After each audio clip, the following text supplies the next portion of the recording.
प्रिय दोस्तों, भाई बहनों, इस विक्टोरियस क्रिश्चियन लिविंग किस तरीके से हम एक विजयी मसीह जीवन जी सकते, ये टीचिंग में मैं आपको दिल से वेलकम करता हूँ। इसका उद्देश्य ये है कि हम प्रभु यीशु मसीह के बेहतर चेले बने। तो जबकि इन पाठों को हम सीखते हैं, आप कोशिश करें कि पूरे लेसन्स को आप वक्त लेकर के देखें, सीखें, समझें और इससे आपको बहुत आशीष प्राप्त होगी। इन पाठों को हमने अपने कलीसिया में यूज़ किया और लोगों के जीवन में गहरा प्रभाव पड़ा। तो शिष्यता के इन पाठों को सिखाते हुए मेरे दिल में बेहद खुशी है और मैं आपको वेलकम करता हूँ। इसके 7 पाठ हैं, हर एक पाठ के 4 हिस्से हैं। तो सर्वप्रथम हम स्पिरिचुअल आत्मिक पाठ को देखेंगे, उसके बाद साइकोलॉजिकल या मनोवैज्ञानिक हमारे मन से कनेक्शन रखने वाली बातें, फिर सोशल सामाजिक, फिर फिजिकल शारीरिक शरीर के मुतालिक, फिर फाइनेंशियल हमारे पैसों या आर्थिक, फिर उसके बाद मैरिटल विवाह संबंधी, फिर पेरेंटल अपने बच्चों को किस तरीके से पालना। तो इन 7 एरियाज में कभी कभी हम एक एरिया में स्ट्रांग हो जाते हैं पर दूसरे एरिया में हमें पता ही नहीं कि कैसे हम प्रभु यीशु मसीह के चेले बन सके। प्रिय मित्र, परमेश्वर की इच्छा आपके जीवन के हर एक क्षेत्र के लिए है, सिर्फ आत्मिक क्षेत्र के लिए नहीं। प्रभु आपको सब तरीके से आशीष देना चाहता है और अपने चेले बनाना चाहता है। तो आइए हम प्रार्थना के साथ शुरू करते हैं।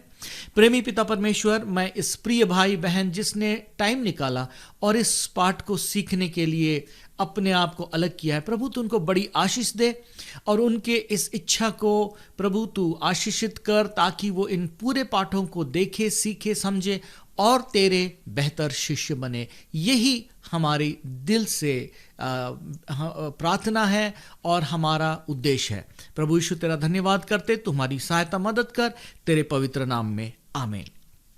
दोस्तों, सबसे पहला पाठ है वो हमारा आध्यात्मिक क्षेत्र। दोस्तों, परमेश्वर ने मनुष्य को आत्मिक बनाया है। आपके अंदर में एक अविनाशी आत्मा है जो परमेश्वर के रूप में है, क्योंकि परमेश्वर खुद आत्मा है। अदृश्य परमेश्वर जो सर्वज्ञानी, सर्वव्यापी, सर्व सामर्थी है, वो विराट परमेश्वर जिसने सब कुछ को बनाया, उसने आपको और मुझको एक आत्मिक जीव बनाया है। आपके अंदर एक अविनाशी आत्मा है जो परमेश्वर की खोज करती है और ये आत्मा है जो हमें बताती है कि एक परमेश्वर है जिसकी हमें आवश्यकता है। तो सर्वप्रथम जो पाठ है उसका शीर्षक बहुत सरल, जब पहले मैंने सोचा, मैंने कहा कि ऐसा शीर्षक क्यों है, वो है कि मैं ईश्वर नहीं, आई एम नॉट गॉड। मैंने कहा कोई भी तो ये नहीं कहेगा मैं ईश्वर हूं, कौन कहता। पर अगर इस पाठ को अगर आप देखेंगे, जैसे हम आगे बढ़ते, आप कहेंगे निश्चित रीति से मैंने कभी कभी अपने जीवन में भी अपने आप को परमेश्वर बनाने की कोशिश की। तो जो ये शीर्षक है पाठ का, मैं परमेश्वर नहीं या मैं ईश्वर नहीं हूं, उसमें हम आगे बढ़ते हैं। Chapter 1, I am not God. तो इसमें सर्वप्रथम हम इस चीज को देखेंगे जो हमारा मेन वचन है यशायाह की किताब से। अगर आपके पास बाइबल है आप खोल सकते हैं, वरन मैं भी आपको पढ़कर सुनाता जाऊंगा वचन। क्योंकि यहोवा जो आकाश का सृजनार है वही परमेश्वर है, उसी ने पृथ्वी को रचा और बनाया और उसी ने उसको स्थिर भी किया। उसने उसे सुनसान रहने के लिए नहीं परंतु बसने के लिए रचा है। वही यों कहता है, मैं यहोवा हूं, मेरे सिवा दूसरा कोई नहीं। यशायाह 45:18। तो बाइबल हमें साफ बताती है, परमेश्वर कहता मैं हूं जिसने आकाश और पृथ्वी को बनाया। कई बार हमारे मन में ये सवाल उठते, हो सकता है सारी चीजें अपने आप बन गई, पर मन कहता ये हो नहीं सकता। वैज्ञानिक भी कहते हैं कि किस तरीके से करोड़ों करोड़ों करोड़ों करोड़ों चांस में से एक चांस ऐसे हो सकता है कि ये हो कि अपने आप ही सब कुछ बन गया। ये वैसे है कि हम 1000 बंदरों को बिठा दे और लाखों बंदरों को बिठा दे, उन्हें कहे कि आप लिखो मेरा नाम रोहन है, और क्या चांस है कि उनमें से एक बंदर वो लिख देगा। ऐसे लाखों करोड़ों को भी रख देंगे, चांस क्या है, बहुत कम है, नहीं के बराबर है। उसी तरीके से हम जब इस सारी दुनिया को देखते हैं, दिल ये गवाही देता है इसको किसी ने बनाया है। और बाइबल कहती है अदृश्य परमेश्वर ने इस सारी दुनिया को बनाया है। तो बाइबल हमें बताती है कि ये हमारे लिए एक प्रमाण है कि एक परमेश्वर है जिसने सब कुछ रचा है, पर बाइबल ये भी बताती है कि परमेश्वर ने इसको एक योजना के साथ रचा है। आपके जीवन के लिए, मेरे जीवन के लिए सब कुछ जो परमेश्वर ने बनाया है उसके लिए परमेश्वर के सामने एक योजना है। तो दोस्तों, सर्वप्रथम इस चीज को जानना कि एक अदृश्य परमेश्वर है जिसने सब कुछ को बनाया है। उत्पत्ति के पहले अध्याय के पहले वचन में बाइबल कहती है आदि में परमेश्वर ने आकाश और पृथ्वी की सृष्टि की। तो परमेश्वर ने किन चीजों को बनाया? सब चीजों को बनाया। क्या आप कभी सोचते हैं कि कोई चीज है जिसको परमेश्वर ने नहीं बनाया? एक बार एक आदमी कह रहा था, ओ परमेश्वर ने बनाया, मैं भी बना सकता हूं, क्या क्या बनाना है बताओ। तो उसने कहा ठीक है, मैं भी एक चीज बनाता हूं। तो उसने परमेश्वर को चैलेंज किया, मैं बनाने वाला हूं। तो फिर उसने कहा ठीक है, अभी मैं शुरू करता हूं। फिर वो गया, उसने खोदा, मट्टी ली और कह रहा अब मैं शुरू करता हूं। परमेश्वर कहा नहीं नहीं नहीं नहीं नहीं वो मट्टी जो तूने ली, तुझे अपनी लानी है, मेरी मट्टी इस्तेमाल मत कर। तो उसने कहा मैं कैसे करूं? तो बाइबल जो बताती है कि परमेश्वर ने आदि में आकाश और पृथ्वी को निर्माण किया, तो मूल में जो शब्द है वो है अस्तित्व में लाया। इसका मतलब जहां कुछ था ही नहीं, परमेश्वर ने उसको बनाया। और ये परमेश्वर ही है जिसके पास ये क्षमता है। पर बाइबल बताती है कि उसके अदृश्य गुण जो है उसको हम उसकी रचना में देखते हैं। बाइबल बताती है रोमियो के पहले अध्याय के 20वें वचन में, क्योंकि उसने उसके अनदेखे गुण अर्थात उसकी सनातन सामर्थ्य और परमेश्वरत्व जगत की सृष्टि के समय से उसके कामों के द्वारा देखने में आते हैं, यहां तक कि वे निरुत्तर है। अर्थात मनुष्य के सामने ये सब बातें जो है ये मानो एक परमेश्वर की वाणी है कि देख मैं अदृश्य परमेश्वर हूं। तो कई बार लोग इस बात के ऊपर द्विधा में हो जाते हैं, मन में अलग अलग विचार लाते हैं। उसका कारण ये है कि वो परमेश्वर के परमेश्वरत्व को, उसके परमेश्वर होने को स्वीकार नहीं करना चाहते हैं। तो बाइबल उसके बारे में भी ये बताती है रोमियो के पहले अध्याय के 28वें और 29वें वचन में कि जब उन्होंने परमेश्वर को पहचानना ना चाहा, इसका मतलब परमेश्वर ने अपने आप को प्रकट किया पर उन्होंने अपने आप को परमेश्वर को पहचानना ना चाहा, इसलिए परमेश्वर ने भी उनके निकम्मे मन पर उन्हें छोड़ दिया कि वे अनुचित काम करें और सब प्रकार के अधर्म और दुष्टता और लोभ और बैरभाव से भर गए और डाह और हत्या और झगड़े और छल और ईर्ष्या से भरपूर हो गए और चुगलखोर हो गए। तो बाइबल बताती है कि ये सब उनके जीवन में इसलिए नहीं हुआ कि वो परमेश्वर को जानते थे, पर इसलिए कि परमेश्वर को जानने के बाद उन्होंने परमेश्वर को जानना पसंद नहीं किया, परमेश्वर ने भी उन्हें छोड़ दिया। तो जीवन में और दुनिया में ये सारे पाप के काम जो है वो इसलिए है क्योंकि परमेश्वर से अलगाव है। तो दोस्तों, परमेश्वर जिसने सब कुछ बनाया है उसके 3 खास गुण हैं जिसको आपको और मुझे समझना बहुत जरूरी है।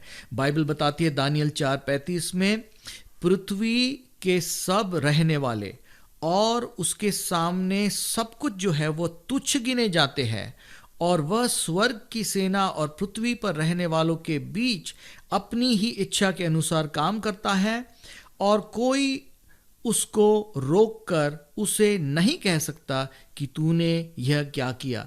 तो परमेश्वर होने के नाते उसके पास 3 हक है, जिनमें पहला हक जो है हम कहते हैं पावर टू कंट्रोल या नियंत्रण करने की सामर्थ। नियंत्रण या कंट्रोल। दोस्तों, जीवन में कंट्रोल जो है बहुत बड़ी चीज है। जिस दिन अपने जीवन से हमारा कंट्रोल खोना शुरू होता है हम घबराते हैं। अगर दूसरों पर हमारा कंट्रोल कम हो जाता है हम घबरा जाते। हम चाहते सब कुछ हमारे नियंत्रण में हो। ये मनुष्य की स्वाभाविक इच्छा है। मैं चाहता हूं कि सब कुछ, मेरी बीवी मेरे कंट्रोल में हो, मेरा पति मेरे कंट्रोल में हो, मेरे बच्चों को मैं कंट्रोल करूं और मेरे काम वालों को अपने नियंत्रण में रखूं। सब कुछ मेरे नियंत्रण में होना चाहिए। पर जब ये नियंत्रण के तार टूटने लगते हैं और चीजें हमारे नियंत्रण के बाहर होने लगती, हमारा दिमाग खराब होने लगता है, हम पागल होने लगते हैं और हमें लगता है ये मेरे जीवन के साथ क्या हो रहा है। कारण ये है कि आप और मैं, हम परमेश्वर बनने की कोशिश कर रहे हैं। नियंत्रण करने का काम सिर्फ परमेश्वर का है। आप क्या सोचते हैं कि परमेश्वर ने आपको और मुझे इसलिए निर्माण किया कि हम सब चीजों को अपने नियंत्रण में रखें? दोस्तों, अगर परमेश्वर ने सब कुछ बनाया, आपको बनाया, मुझे बनाया, क्या उसको यह हक नहीं है कि सब कुछ उसके नियंत्रण में हो? आप कहेंगे बिल्कुल हाँ।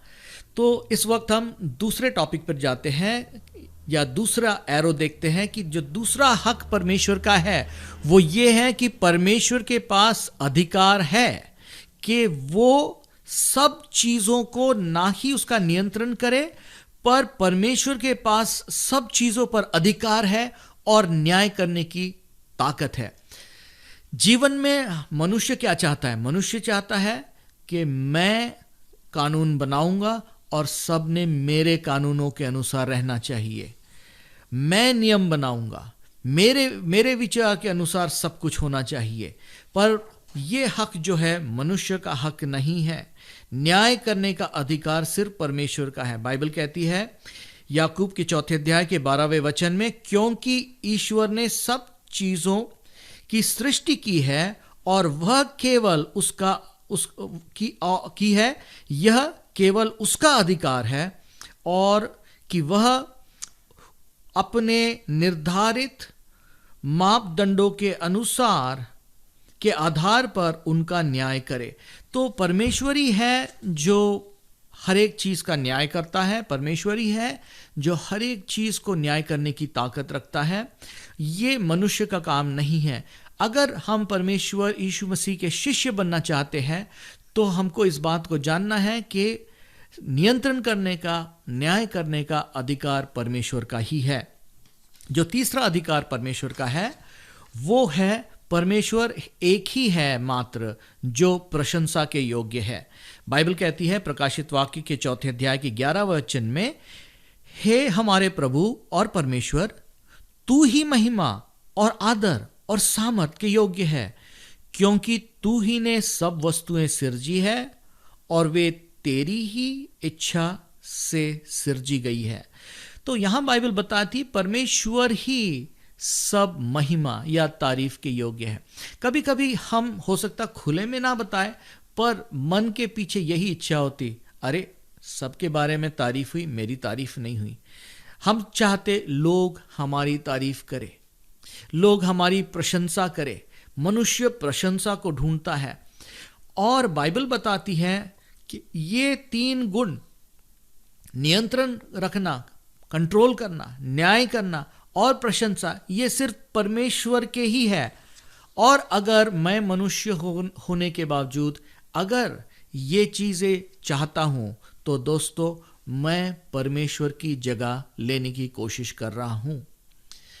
अगर आप बाइबल पढ़े, उत्पत्ति की किताब में अदन के बगीचे में जब परमेश्वर ने मनुष्य को सिद्ध बनाया था, शैतान ने आकर मनुष्य से क्या कहा?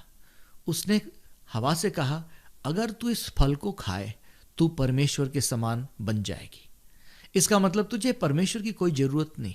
परमेश्वर कौन होता कि वो कंट्रोल करे, वो जज करे, वो सारी तारीफ ले? तू खुद परमेश्वर हो सकती है। तुम खुद परमेश्वर हो जाओगे। तुम सब चीजों को अपने कंट्रोल में रखो, तुम सब चीजों के लिए कानून बनाओ, तुम सारी प्रशंसा ले लो। और दोस्तों, इसी करने में हम अपने जीवन की शांति खो देते हैं। तो यीशु मसीह के शागिर्द बनने का जो पहला स्टेप है इस चीज को जानना कि परमेश्वर, क्योंकि उसने सारी कायनात को बनाया है, वो बनाने के नाते परमेश्वर ही है जिसके पास सब चीजों के ऊपर हक है, सब चीजों को न्याय करने का अधिकार है और सारी महिमा के लायक है। अब शैतान की तरफ ध्यान दे। यशाया के 14वें अध्याय में 12 से लेकर 14 में हम शैतान के विषय में पढ़ते हैं। शैतान ने क्या कहा? शैतान आकाश से गिराया गया। क्यों? क्योंकि बाइबल कहती है, हे भोर के चमकने वाले तारे, तू क्यों कर आकाश से गिर पड़ा है? तू जो जाति जाति को हरा देता था, तू अब कैसे काटकर भूमि पर गिराया गया है। तू मन ही मन तो कहता था कि मैं स्वर्ग पर चढ़ूंगा, मैं अपने सिंहासन को ईश्वर के तारागण से अधिक ऊंचा करूंगा और उत्तर दिशा की छोर के सभा के पर्वत पर विराजूंगा। मैं मेघों से भी ऊंचे ऊंचे स्थान से ऊपर चढ़ूंगा, मैं परम प्रधान के तुल्य हो जाऊंगा। तो बाइबल यहां पर क्या कहती है? शैतान, जिसको परमेश्वर ने एक स्वर्गदूत बनाया था, उसको परमेश्वर के नियंत्रण में रहना, परमेश्वर के अधीन रहना पसंद नहीं, और उसने अपने आप को परमेश्वर का शत्रु बना दिया। क्यों? उसने कहा कि मेरे पास हक होना चाहिए कि मैं नियंत्रण करूं, मेरे पास हक है कि मैं न्याय करूं, मेरे पास हक है कि मैं अपने आप को ऊंचा बनाऊं। तो ये तीन हक शैतान ने चाहा और ये वजह थी कि वो गिरा दिया गया। और दोस्तों, हमारे जीवन में भी परमेश्वर की प्रभुता उस वक्त नहीं होती है जब तक हम इस चीज को स्वीकार करते हैं कि ये हक हमारे नहीं है, ये हक हमारे जीवन में रखने के लिए परमेश्वर ने हमें नहीं दिया। तब बाइबल बताती है कि क्योंकि मनुष्य ने पाप किया, उत्पत्ति के 3 अध्याय 4 और 5 में, कि परमेश्वर से दूर होने की वजह से, पाप करने की वजह से मनुष्य की आंखें खुल गई, भले बुरे का ज्ञान उसको बन गया, और एक तरीके से उसने अपने आप ये 3 अधिकार लेने की कोशिश की कि वो परमेश्वर के तुल्य हो, परंतु ये तुल्यता कभी भी नहीं हो सकती क्योंकि ये हक सिर्फ परमेश्वर का है। तो दोस्तों, हमारे जीवन में अगर हम प्रभु यीशु मसीह के शिष्य बनना चाहते, हमारे सामने एक प्रश्न है। वो प्रश्न है, क्या आप अपने जीवन में सब चीज को अपने नियंत्रण में रखने की कोशिश करते हैं? बहुत मुश्किल सवाल है ना? क्या आप सोचते हैं सब चीजें मेरे नियमों के मुताबिक होना चाहिए? सही है या गलत है? किसके मुताबिक? मेरे मुताबिक। अगर करो मेरे इच्छा के मुताबिक करो, अगर नहीं तो मैं खुश नहीं। या तारीफ होनी चाहिए तो मेरी होनी चाहिए। तो ये मनुष्य है। तो जो एक चित्र यहां पर है मनुष्य का चित्र जो है बताता है मनुष्य क्या करता है? Tries to control. आप और मैं, हम मनुष्य क्या करते? हम सब चीज़ों को जैसे कठपुतलियों के समान, हमारे पास भी तार लगे हैं सबके लिए, हम खींचते रहते। एक तार बीवी के लिए, एक तार मेरे टीचर के लिए, एक मेरे बॉस के लिए, सब तार पकड़े हुए हम बैठे हैं। और जब ये तार टूटते हैं दोस्तों, हमारे जीवन में अशांति पैदा हो जाती है। हम सोचते हैं हम यीशु मसीह के चेले हैं, पर हमारे जीवन में ये समस्याएं कौन है? बाइबल बताती है मत्ती के 6 अध्याय के 27वें वचन में प्रभु यीशु ये प्रश्न पूछता है, तुम में से कौन है जो चिंता करके अपनी अवस्था में एक भी घड़ी बढ़ा सकता है? इसका मतलब, तुम में से कौन ये सोचता है कि अगर मैं सब चीजों की फिक्र करूं, मैं इन चीजों को अगर अपने हक में रखूं, तो मेरा जीवन ठीक रहेगा। बाइबल यहां पर बताती है कि सब चीजें जो परमेश्वर ने बनाया है, वो जब परमेश्वर के इच्छानुसार होते हैं, तब हमारे जीवन में कोई हमें तकलीफ नहीं। पर जब हम चाहते कि हमारे इच्छानुसार वो होने लगे, तब हमारे जीवन में हम परेशानियों को महसूस करते। तो मनुष्य जो है स्वाभाविक तरीके से ये 3 गुण जो है, जो परमेश्वर मात्र के है, वो लेना चाहता है, और इसके वजह से उसके जीवन में परमेश्वर की प्रभुता नहीं होती है, चाहे हम कोई भी क्यों ना हो। बाइबल बताती है यशायाह 40:14 में कि परमेश्वर को किसने सम्मति दी है, या परमेश्वर ने किससे सम्मति ली? किसको जाकर परमेश्वर ने कहा, अच्छा तू मुझे समझा मैंने क्या करना चाहिए? और किसने उसे समझाकर न्याय का पथ बता दिया और ज्ञान सिखाकर बुद्धि का मार्ग जता दिया? कौन है? पर कभी कभी हम ऐसा सोचते हैं, और ये सोचना जो है, ये वो गिरे हुए मनुष्य जो अदन के बगीचे में आदम और हवा ने जैसे किया, उसके ही नक्शे कदम पर जब हम चलते हैं, तब हम ये वाक्य कहते हैं कि हम कंट्रोल सब चीज को करेंगे, अपने नियंत्रण में रखेंगे, अपने नियम बनाएंगे, अपने लिए तारीफ खोजेंगे। अब आप देखते हैं कैसे आप और मैं परमेश्वर बनने की कोशिश करते हैं। यशायाह 40:28 में बाइबल कहती है, क्या तुम नहीं जानते, क्या तुमने नहीं सुना, यहोवा जो सनातन परमेश्वर और पृथ्वी भर का सृजनहार है, वह न थकता है न श्रमित होता है और उसकी बुद्धि अगम है। परमेश्वर है जो न्याय करना जानता है, परमेश्वर है जो सही हक रखता है। व्यवस्था देने वाला और हाकिम तो एक ही है, जिसे बचाने और नाश करने की सामर्थ है। तू कौन है जो अपने पड़ोसी पर दोष लगाता है? तो हमारे जीवन में जब हम सोचते हैं कि हमारे पास है अधिकार नियम बनाने का, हमारे पास अधिकार है न्याय करने का, हमारे पास अधिकार है तारीफ लेने का या नियंत्रण करने का, आप और मैं परमेश्वर बनने की कोशिश करते हैं। पर बाइबल हमें बताती है कि ऐसा हमारे जीवन में नहीं होना चाहिए। इफिसियों 4:2 बाइबल कहती है, सारी दीनता और नम्रता सहित और धीरज धर के प्रेम से हम एक दूसरे को सह लें। इफिसियों 4:2। इसका मतलब परमेश्वर चाहता है कि हम न्याय करने वाले लोग ना बने, न्याय करने का हक परमेश्वर का है। रोमियो 14:4 में बाइबल कहती है, तू कौन है जो दूसरे के सेवक पर दोष लगाता है और स्थिर रहने या उसका स्थिर रहना या गिर जाना उसी के स्वामी ही के से संबंध रखता है, वरन वह स्थिर होकर दिया जाएगा, क्योंकि वह प्रभु उसे स्थिर रखता है। तो दोस्तों, परमेश्वर है जिसके पास हक है, जो हर एक चीज को अपने हक में रखे और हर एक चीज का कानून बनाए। लूका 4:37 बाइबल कहती है, दोष मत लगाओ तो तुम पर भी दोष ना लगाया जाएगा, दोषी ना ठहराओगे तो तुम भी दोषी ना ठहराए जाओगे, क्षमा करो तो तुम्हारी भी क्षमा हो जाएगी। तो तीसरी चीज जो हम चाहते हैं वो है हम प्रशंसा चाहते हैं। बाइबल बताती है यशायाह 42:8 में, मैं यहोवा हूं, मेरा नाम यही है, मेरी महिमा मैं दूसरे को नहीं दूंगा। क्या हम परमेश्वर की महिमा लेने की कोशिश करते हैं? तो दोस्तों, अब हमने इन पाठों के द्वारा, इस एग्जाम्पल के द्वारा देखा है कि कैसे मनुष्य परमेश्वर बनने की कोशिश करता है। और बाइबल बताती है कि ये सब गुण परमेश्वर के ही है। पर अब हम देखते हैं कैसे प्रभु यीशु मसीह ने मनुष्य का रूप धारण करके हमारे लिए एक सिद्ध नमूना बना, जिसके नक्शे कदम पर हम भी चल सकते हैं।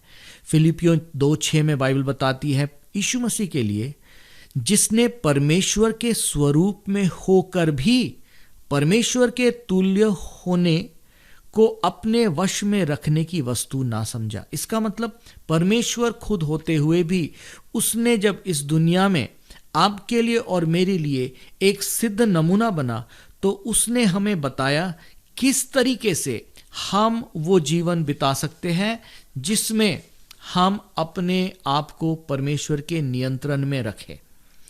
और बाइबल हमें बताती है कि पहला पत्रस 2:23 में यीशु मसीह के मुतालिक, वह गाली सुनकर के भी उसने गाली नहीं दी, दुख उठाकर भी किसी को धमकी नहीं दी, और अपने आप को सच्चे न्यायी के हाथ में उसने सौंपा। तो ये परमेश्वर का गुण प्रभु यीशु मसीह में देखते हैं कि कैसे उसने हमारे लिए एक सिद्ध नमूना बनकर बताया कि परमेश्वर के हाथ में किस तरीके से अपने जीवन को हमें देना है। उसने न्याय नहीं किया। उसने जब उसके सामने उन्होंने लोगों को लाया, उसके ऊपर दोष ठहराए, प्रभु यीशु मसीह ने उनका न्याय नहीं किया। उन्होंने सिर्फ एक ही चीज कही, न्याय करने का हक परमेश्वर का है। यूहन्ना 12:47 में प्रभु यीशु मसीह ने कहा, यदि कोई मेरी बात सुनकर ना माने तो मैं उसे दोषी नहीं ठहराता, क्योंकि मैं जगत में दोषी ठहराने के लिए नहीं, परंतु जगत का उद्धार करने के लिए आया हूं। लूका 23:34 में प्रभु यीशु मसीह ने कहा, तब यीशु ने कहा, हे पिता, इन्हें क्षमा कर, क्योंकि ये नहीं जानते क्या करते हैं। तो प्रभु यीशु मसीह ने सब चीज़ों को परमेश्वर के नियंत्रण में रखा और किसी भी चीज़ का उसने न्याय नहीं किया। वो न्याय करने के लिए नहीं आया। इसका यह मतलब नहीं कि परमेश्वर यीशु मसीह के पास न्याय करने का हक नहीं था, उसके पास पूरा हक था, पर वो सिद्ध मनुष्य बना ताकि आपके लिए और मेरे लिए वो जीवन हमें बताए कि किस तरीके से हम वो जीवन जिए जिसमें हम सारे नियंत्रण को परमेश्वर के हाथ में रखते हैं, अपने आप को परमेश्वर के हाथ में रखते। प्रभु यीशु मसीह ने ना ही प्रशंसा ढूंढी, बाइबल बताती है फिलिपियों 2:7 और 8 में, वरन अपने आप को ऐसा शून्य कर दिया और दास का स्वरूप धारण किया और मनुष्य के समानता में हो गया। मनुष्य के रूप में प्रकट होकर अपने आप को दीन किया और यहाँ तक आज्ञाकारी रहा कि मृत्यु, क्रूस की मृत्यु भी सह ली। तो यीशु मसीह हमारा सिद्ध नमूना है जिसने अपने आप को परमेश्वर के हाथ में पूरे रीति से रखा। उसने परमेश्वर को ही प्रसन्न करने की जीवन भर कोशिश की, ये नहीं किया कि प्रशंसा अपने लिए ढूंढी। मत्ती उसके 17वें वचन में बाइबल कहती है, और देखो यह भविष्यवाणी हुई कि यह मेरा प्रिय पुत्र है जिससे मैं अत्यंत प्रसन्न हूं। तो परमेश्वर है जिसने यीशु मसीह अपने उसके बेटे के लिए कहा, यह मेरा बेटा है जिसमें मैं प्रसन्न हूं। यीशु मसीह ने अपने आप को बढ़ाया नहीं। तो दोस्तों, बाइबल क्या कहती है? बाइबल कहती है भजन संहिता 119 उसका 59वां वचन, मैंने अपनी चाल चलन को सोचा और तेरी चितौनियों का मार्ग लिया। तो क्या आज आपने जब इस पाठ को सीखा, क्या आपके जीवन में किसी क्षेत्र में आप चीज़ों को कंट्रोल करने की कोशिश कर रहे हो? क्या आप जज बनने की कोशिश में हो? आप चीज़ों को कहते मेरे नियम के मुताबिक सब चीज़ें होना चाहिए। क्या आप ये सोचते हो मेरी तारीफ सब बातों में होनी चाहिए? अगर हाँ, तो क्या परमेश्वर बनने की कोशिश नहीं कर रहे? क्या शैतान ने वो नहीं किया? अगर आप यीशु मसीह के चेले हैं तो आपको अपने आप को उसके अधीन करना है, ये जानना है परमेश्वर है जिसका ये हक है। तो क्यों ना आज अपने जीवन और चाल चलन पर हम ध्यान करें और देखें कि हम यीशु के शिष्य आत्मिक तरीके से सर्वप्रथम बने। पहली चीज इस चीज को जाने, मैं ईश्वर नहीं हूं। प्रार्थना करेंगे। प्रेमी पिता परमेश्वर, हर एक सुनने वाले भाई और बहन पर तू अपने आशीष के हाथ को रख। जब इस पाठ को हमने सीखा कि मैं परमेश्वर नहीं हूं, यूं तो आसान है कहना मैं नहीं हूं, पर जब हमने इस पाठ को देखा, जीवन में कई क्षेत्र है जिसमें वो गुण जो परमेश्वर के ही है, जो हक जो परमेश्वर का ही है, हम लिए बैठे हैं, जबकि हमको उसको परमेश्वर के हाथ में रखना है। और यीशु मसीह हमारा सिद्ध नमूना है जिसने हमें बताया कैसे हम उसके शिष्य बन सकते हैं। तो आज हमें ताकत दे कि यीशु के शिष्यता में अपने कदम को आगे बढ़ाए। प्रभु तो हर एक को आशीष दे, यीशु के नाम में, आमीन।